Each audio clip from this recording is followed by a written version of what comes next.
Let's use a word as an example. The first one I had to learn in both languages, love.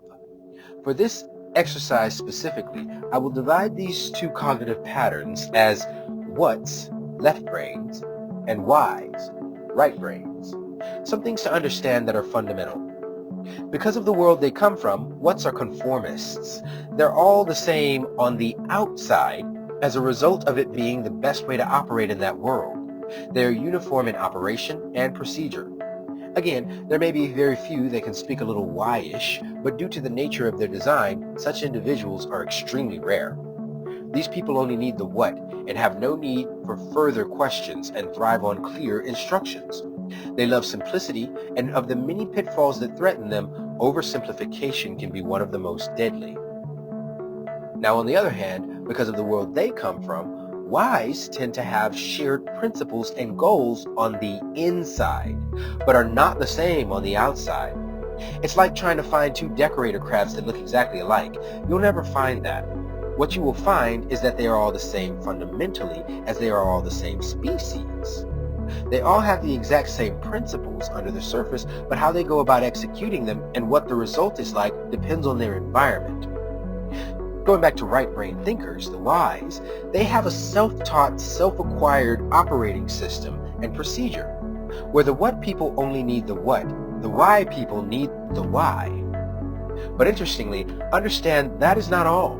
They also want the how, the when, the who, and so on. All of the rest of the question words belong to the whys. But the whats only need and see the value of the what. Where the whats thrive on clear instructions, the whys need clear principles and lessons. If you give a why person a what-ish answer, please understand that you have told them nothing. That's why you get a million questions, but wonder why the more you try to simplify it, the less they seem to get it. They don't need instructions, they need understanding. The whys love complete pictures and full understanding, and of the many pitfalls that threaten them, overcomplication can be one of the most deadly. These are not meant to be exhaustive profiles, but introductions to these people to give some context and a framework for this discussion. Now, let's consider the word love. What does it mean? For the whats, love is a what. It is what you do. When someone is talking to you, put down your phone. Open the door for your wife. Consider her requests and do them. To talk to some other woman is to cheat. Let's consider the other side. The whys. Love is the why. It is why you do anything. When someone is talking to you, but they are shy and nervous, perhaps direct eye contact is not the right choice. Look occasionally, perhaps have some TV on in the background for ambience or to take the pressure off of them to be the only sound in a void. Open the door for your wife, unless she is a left-brainer, because they tend to be fiercely independent. You love such a person by letting them do some things themselves. You consider your wife's requests as they fit into the big picture. You cannot fulfill a small wish today at the expense of a long-term peace of mind. If you talk to another woman, that is not an indictment in itself. What if it is someone close to your wife, her best friend, who can help you get information to surprise her with something she has always wanted? What if it is your own mother? What if it is your own sister? To be clear, these can go wrong a million different ways. Sometimes things truly are as they seem on the surface, but sometimes they are not. Sometimes there is more to a matter than what meets the eye, but sometimes there is not. To revisit your words again, quote, "The shoreline is where most cross-ecosystem collaboration should happen, but where most conflict happens instead," end quote. I believe the conflict is easily demonstrated in the definition of each and every single word in existence. Here we use the word love. Love is both a what and a why. Without a what, love is self-centered and off the mark. Without a why, love is empty and hollow. When one side interprets the other's actions, it will always mean the opposite of what is intended. There is no simple translation because there is no transitional zone. There is merely where the ocean meets the sky. As water refracts and divides light at the surface, there are very few eyes in all of the animal kingdom that work well in both. Depth perception is not even the same in both environments. Nothing that helps you in the water is useful on land. Even when it comes to locomotion, when someone skates for a few hours, once they take off their skates, they are more prone to tripping because they will want to skate walk until they reset cognitively or gradually. If they put their skates on and try to walk, they are more prone to slipping. Either way, there is risk of falling and severe injury. The biggest mistake the whats and whys make is thinking they are speaking the same language because they both say the word love. So, moving on. Point 6. They don't fight because they are out of their element or lose their natural advantages. They never leave their element, and there is no transitional zone. There is an interface. No word or deed on one side means the same thing on the other because the perception tools are not the same, and therefore neither is the language. Further, the difference between the language is not just a different meaning or without meaning.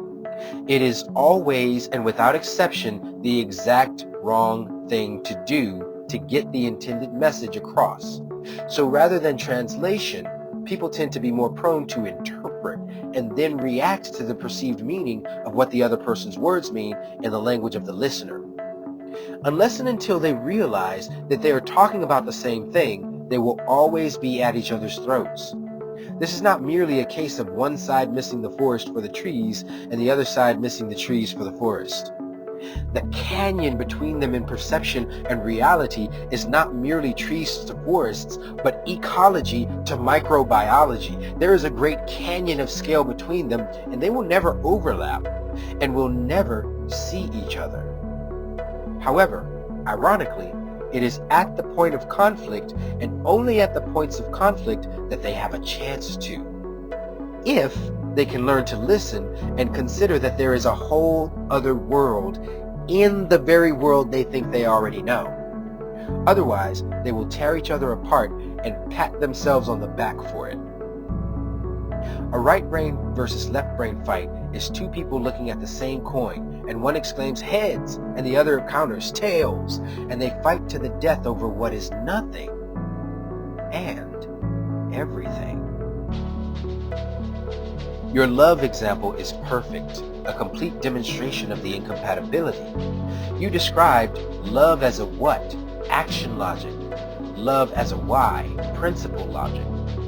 Both are valid, both are essential, both are invisible to the other type.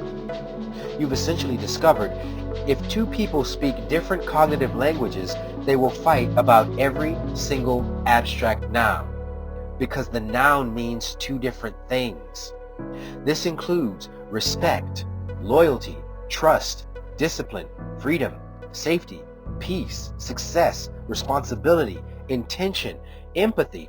Each has dual, incompatible meanings. And as you brilliantly observed, one looks at the same coin and sees heads, and the other sees tails. They are both right. This is an extremely deep insight. Claim 6. They don't leave their environment. There is no liminal place, only an interface. Yes, what we thought was shoreline is actually a seam, an edge, a boundary, a perceptual discontinuity, a refractive interface. When light hits water, it bends. When meaning crosses these cognitive worlds, it bends. This explains exactly what you said. The meaning is not lost, it is inverted. The inversion is the root of conflict. Not misunderstanding, not ignorance, not immaturity, but inversion. One gives what love means in their world. The other receives the exact opposite meaning in theirs. This is not a fight. It is a misaligned physics.